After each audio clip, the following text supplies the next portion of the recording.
আজকে আমার রাক্ষসী বউর জন্মদিন কি ভেবেছেন এইটা বলবো? হ্যালো গাইস, আসসালামু আলাইকুম, this is Shanto, welcome to my another blog. আজকে আমার মহারানীর জন্মদিন, সেই জন্য একটি কেক নিচ্ছি এবং কেকের সাথে যা যা লাগে সেগুলো নিচ্ছি এবং ওই আঙ্কেলকে বললাম যা যা লেখা প্রয়োজন হ্যাপি বার্থডে বাবু এই কথাটি লিখে দিতে। আসলে এই পাগলিটা যে আমার লাইফে কি এটা শুধুমাত্র আমি জানি।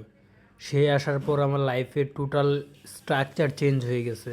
সে আমার লাইফটার এত সুন্দর করে গুছাই দিছে যে আমার যা বলার বাহিরে। আসলে আমি এরকম আগে ছিলাম না, আমি ছিলাম অগোছালো। আমাকে যারা আগে থেকে চিনেন তারা হয়তো বা জানেন যে আমি কীরকম ছিলাম। আসলে তারে ওই হ্যাপি বার্থডে বাবু হ্যান ত্যান লেখে কোনো দিনও প্রকাশ করা যাবে না ওর প্রতি আমার ভালোবাসা। আসলে আমি তারে যে আমার লাইফে পাইছি এটা আমার কপাল। সে বাকি আর 10টা মেয়ের মতো না যে জামাইরে সব সময় প্যারা দিয়ে রাখবো, জামাইরে সব সময় এইটা করতে না করবো, এটা না করতে। সে আমার সব সময় ফুল স্বাধীনতা দিয়ে রাখে। যেমন আমি ভিডিও করি, অন্য কোনো বউ থাকলে হয়তো বা অন্যভাবে নিত বিষয়টা, ঝগড়াঝাটি চিল্লাচিল্লি লাফালাফি করতো, কিন্তু সে আরও উল্টা আমার ইন্সপায়ার্ড করে। সে আমার আরও এই দিক নির্দেশনা দিয়ে দেয় যে এইভাবে করো, ওইভাবে করো, এইভাবে করলে ভালো হইব, ওইভাবে করলে ভালো হইব। আসলে আমি অনেক লাকি এরকম একটা বউ পাইয়া।